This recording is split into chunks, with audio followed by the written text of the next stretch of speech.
ನಮಸ್ಕಾರ ಸ್ನೇಹಿತರ, welcome to info T V Kannada. ಇವತ್ತು ಸಿದ್ದರಾಮಯ್ಯ ಅವರು ಕಾಂಗ್ರೆಸ್ ಜನಾಂದೋಲನ ಸಭೆಯಲ್ಲಿ ಏನೆಲ್ಲ ಮಾತನಾಡಿದ್ದಾರೆ ಅನ್ನೋದನ್ನು ಈ ವಿಡಿಯೋದಲ್ಲಿ ನಾನು ನಿಮಗೆ ತಿಳಿಸ್ಕೊಡ್ತೀನಿ. ದೇವೇಗೌಡರು ಕುಮಾರಸ್ವಾಮಿ ಕೊಟ್ಟ ಮಾತಿನಂತೆ ನಡೆದುಕೊಳ್ಳಲ್ಲ, ಸೇಡಿನ ರಾಜಕೀಯ ಮಾಡುವ ಮನಸ್ಥಿತಿ ಇರೋದು ದೇವೇಗೌಡರು ಹಾಗೂ ಅವರ ಕುಟುಂಬಕ್ಕೆ. ಇನ್ನೊಬ್ಬರು ಅಧಿಕಾರ ಮಾಡುವುದನ್ನು ಕುಮಾರಸ್ವಾಮಿ ದೇವೇಗೌಡರು ಸಹಿಸಲ್ಲ. ನಮ್ಮ ಸರ್ಕಾರವನ್ನು ಅಸ್ಥಿರ ಮಾಡುವ ದುಷ್ಟ ಪ್ರಯತ್ನವನ್ನು ದೇವೇಗೌಡರು ಮಾಡ್ತಾರೆ ಎಂದು ಸಿಎಂ ತೀವ್ರ ವಾಗ್ದಾಳಿ ಇಂದು ನಡೆಸಿದ್ದಾರೆ. ಈ ವೇಳೆ ಮಹಾತ್ಮ ಗಾಂಧಿಯವರು ದೇಶದ ಜನರಿಗೆ ಕರೆ ಕೊಟ್ಟ ದಿನ, ಬ್ರಿಟಿಷರಿಗೆ ಎಚ್ಚರಿಕೆ ಕೊಟ್ಟು ಕಹಳೆ ಊದಿದ ದಿನ, ಸ್ವಾತಂತ್ರ್ಯ ಹೋರಾಟಗಾರರು ತ್ಯಾಗ ಬಲಿದಾನ ಮಾಡಿ ಸ್ವಾತಂತ್ರ್ಯ ತಂದುಕೊಟ್ಟರು. ಆ ದಿನವೇ ಸಮಾವೇಶ ಮಾಡಬೇಕಾದ ಅನಿವಾರ್ಯತೆ ಇದೆ ಎಂದು ತಿಳಿಸಿದ್ದಾರೆ. ಇವತ್ತು ನಮ್ಮ ನಾಡು ದೇಶದಲ್ಲಿ ಕೋಮುವಾದಿ, ಜಾತಿವಾದಿ, ಪಾಳೆಗಾರಿಕೆ ಪ್ರವೃತ್ತಿ ಇರೋರನ್ನು ರಾಜಕೀಯದಿಂದ ಓಡಿಸಬೇಕು. ಮನುವಾದಿಗಳು, ಜಾತಿವಾದಿಗಳು, ಶೋಷಿತರು ಅಧಿಕಾರ ಮಾಡೋದನ್ನು ಸಹಿಸಲ್ಲ. ದೇವರಾಜ ಅರಸು, ಬಂಗಾರಪ್ಪ ಮೊಯ್ಲಿಯವರಿಗೆ ಇದೇ ಗತಿ ಆಗಿತ್ತು. ಧರ್ಮಸಿಂಗ್ ಅವರಿಗೆ ಕೊಟ್ಟ ಮಾತನ್ನು ತಪ್ಪಿದ್ದರು, ಬಿಜೆಪಿ ಜೊತೆ ಅಧಿಕಾರ ಮಾಡಿದರು. ಈ ಮನಸ್ಥಿತಿಯನ್ನು ವಿರೋಧಿಸಲು ಸಮಾವೇಶ ಮಾಡುತ್ತಿದ್ದೇವೆ ಅಂತ ಹೇಳಿದ್ದಾರೆ. ಬಿಜೆಪಿ ಜೆಡಿಎಸ್ನವರು ಒಬ್ಬರಿಗೊಬ್ಬರು ಹೇಗೆ ಬೈದಾಡಿಕೊಂಡಿದ್ದರು. ನರೇಂದ್ರ ಮೋದಿ ಪ್ರಧಾನಿಯಾದರೆ ದೇಶದಲ್ಲಿ ಇರಲ್ಲ ಎಂದು ದೇವೇಗೌಡರು ಹೇಳಿದ್ದರು.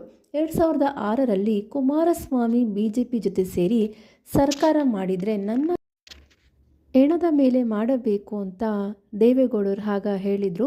ಈಗ ಕೋಮುವಾದಿಗಳ ಜೊತೆ ಸೇರಿ ಷಡ್ಯಂತ್ರ ಮಾಡುತ್ತಿದ್ದಾರೆ, ನಮ್ಮ ಸರ್ಕಾರವನ್ನು ಕೆಡವಲು ದುಷ್ಟ ಪ್ರಯತ್ನ ಮಾಡ್ತಿದ್ದಾರೆ. ನಾನು 4 ದಶಕಗಳಿಂದ ರಾಜಕೀಯದಲ್ಲಿ ಇದ್ದೀನಿ. ಅಂದಿನಿಂದ ಇಂದಿನವರೆಗೆ ಅನೇಕ ಖಾತೆಗಳು ಸಿಕ್ಕಿವೆ. ಜನರ ಆಶೀರ್ವಾದದ ಫಲದಿಂದ ರಾಜಕೀಯದಲ್ಲಿ ಮುಂಚೂಣಿಯಲ್ಲಿದ್ದೇನೆ ಎಂದು ಸಿದ್ದರಾಮಯ್ಯ ಅವರು ಹೇಳಿದ್ದಾರೆ.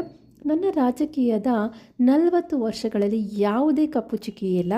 ನನ್ನ ರಾಜಕೀಯ ಜೀವನ ತೆರೆದ ಪುಸ್ತಕವಿದ್ದ ಹಾಗೆ. ಇಷ್ಟೆಲ್ಲ ಅಧಿಕಾರ ಸಿಕ್ಕಿದರೂ ಆಸ್ತಿ ಮಾಡುವ ವ್ಯಾಮೋಹ ಇರಲಿಲ್ಲ. ನನ್ನ ಧರ್ಮಪತ್ನಿ ಪಾರ್ವತಿ ಸಾರ್ವಜನಿಕ ಕಾರ್ಯಕ್ರಮಕ್ಕೆ ಬಂದಿಲ್ಲ. ನಾನು ಪ್ರಮಾಣ ವಚನ ಸ್ವೀಕಾರ ಮಾಡುವಾಗಲೂ ಬಂದಿಲ್ಲ. ಇಲ್ಲಿಯವರೆಗೂ ಅನೇಕರು ನನ್ನ ಹೆಂಡತಿ ಮುಖವನ್ನು ಸಹ ನೋಡಿಲ್ಲ. ಅವರು ತಪ್ಪು ಮಾಡಲು ಸಾಧ್ಯನಾ? ನಾನು ತಪ್ಪು ಮಾಡಲು ಸಾಧ್ಯನಾ? ನಾನು ರಾಜಕೀಯದಲ್ಲಿ ಇರುವವರೆಗೆ ಜನರಿಗೆ ದ್ರೋಹ ಮಾಡೋದಿಲ್ಲ ಅಂತ ಹೇಳ್ಕೊಂಡಿದ್ದಾರೆ. ನಾನು ಯಾವುದೇ ತಪ್ಪು ಮಾಡಿಲ್ಲ, ನನ್ನ ಆದೇಶ ಇಲ್ಲ, ನನ್ನ ಪತ್ರ ಇಲ್ಲ. ಆದರೂ ನನ್ನ ರಾಜೀನಾಮೆ ಕೇಳ್ತಾರೆ. ಅಶೋಕ್, ವಿಜಯೇಂದ್ರ, ಯಡಿಯೂರಪ್ಪ, ಕುಮಾರಸ್ವಾಮಿಗೆ ಯಾವ ನೈತಿಕತೆ ಇದೆ? ಯಡಿಯೂರಪ್ಪಗೆ ಮಾನ ಮರ್ಯಾದೆ ಇದ್ದಿದ್ದರೆ ರಾಜಕೀಯದಿಂದ ನಿವೃತ್ತಿಯಾಗಬೇಕಿತ್ತು. 80 ವರ್ಷ ಯಡಿಯೂರಪ್ಪ ಲೈಂಗಿಕ ದೌರ್ಜನ್ಯ ಮಾಡಿ ಪೋಕ್ಸೋ ಕೇಸಿನಲ್ಲಿ ಸಿಕ್ಕಿಹಾಕ್ಕೊಂಡಿದ್ದಾರೆ. ಅವರು ನನ್ನ ರಾಜೀನಾಮೆ ಕೇಳ್ತಾರೆ. ಮಿಸ್ಟರ್ ಯಡಿಯೂರಪ್ಪ, ನೀವು 1, 2, 18, 28 ಹಗರಣಗಳಲ್ಲಿ ಸಿಕ್ಕಿದ್ದೀರಾ. ವಿಜಯೇಂದ್ರ ಅನೇಕ ಹಗರಣಗಳಲ್ಲಿ ಸಿಕ್ಕಿದ್ದಾರೆ. ಯತ್ನಾಳ್ ಈ ಬಗ್ಗೆ ಹೇಳಿದ್ದಾರೆ ಎಂದು ಬಿಜೆಪಿಗೆ ಟಾಂಗನ್ನು ಕೊಟ್ಟಿದ್ದಾರೆ. ಕೃಷ್ಣಾ ಮೇಲ್ದಂಡೆಯಲ್ಲಿ ಕುಮಾರಸ್ವಾಮಿ ಹಗರಣ ಮಾಡಿದ್ದಾರೆ.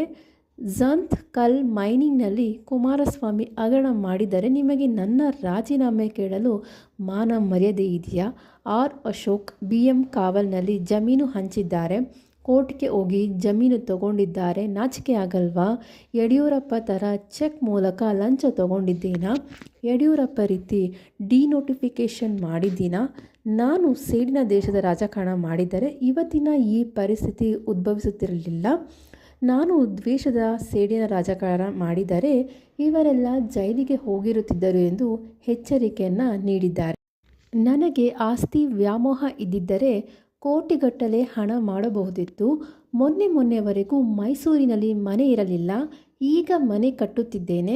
2 ಮನೆ ಕಟ್ಟಿ ಅದರ ಸಾಲ ತೀರಿಸಲು ಮನೆಯನ್ನೇ ಮಾರಿಬಿಟ್ಟೆ. 30 ಲಕ್ಷ ರೂಪಾಯಿ ಬ್ಯಾಂಕ್ ಸಾಲ ಕಟ್ಟಲು ಆಗದೆ ಮನೆ ಮಾರಿಬಿಟ್ಟೆ. ಈಗ ಕಟ್ಟುತ್ತಿರುವ ಮನೆ ಬಿಟ್ಟು ನನ್ನ ಒಂದೇ ಒಂದು ಸೈಟ್ ಇದ್ದರೆ ತೋರಿಸಿ ಎಂದು ಸವಾಲನ್ನು ಹಾಕಿದ್ದಾರೆ.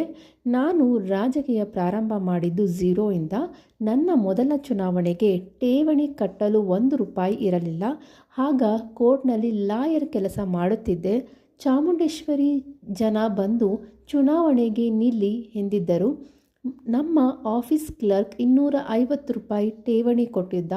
ಚುನಾವಣೆಗೆ ಜನರೇ ದುಡ್ಡು ಕೊಟ್ಟು ಗೆಲ್ಲಿಸಿದ್ದರು. 63,000 ರೂಪಾಯಿ ಆಗ ಖರ್ಚಾಯಿತು. ನಮ್ಮದು ಶ್ರೀಮಂತ ಕುಟುಂಬ ಅಲ್ಲ, ಹೊಟ್ಟೆಪಾಡಿಗೆ ನೇರವಾದ ಕುಟುಂಬ ಅಷ್ಟೇ. ನಮ್ಮಪ್ಪ ಚುನಾವಣೆಗೆ ನಿಲ್ಲಬಾರದು ಎಂದಿದ್ದರು. ಆಗ ನಾನು ಪಂಚಾಯಿತಿ ಸೇರಿಸಿ 1 ರೂಪಾಯಿ ಕೊಡಬೇಡ, ನಾನು ಹಾಗೇ ಗೆಲ್ಲುತ್ತೇನೆ ಎಂದಿದ್ದೆ. ಆಗ ನಮ್ಮಪ್ಪ ಒಪ್ಪಿಕೊಂಡಿದ್ದರು ಎಂದು ಅವರು ತಮ್ಮ ಒಂದು ಹಳೆಯ ನೆನಪನ್ನು ಮೆಲುಕು ಹಾಕಿದ್ದಾರೆ.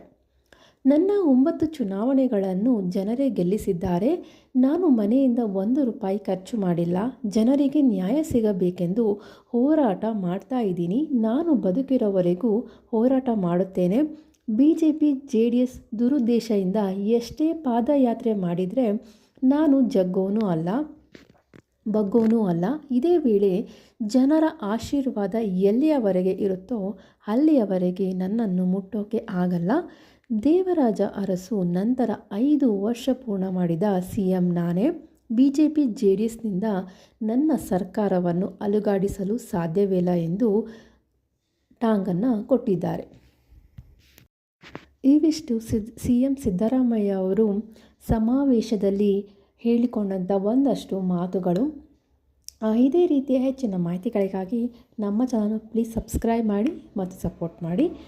ಇಷ್ಟೊತ್ತು ವಿಡಿಯೋ ನೋಡಿದ್ದಕ್ಕಾಗಿ ಧನ್ಯವಾದಗಳು.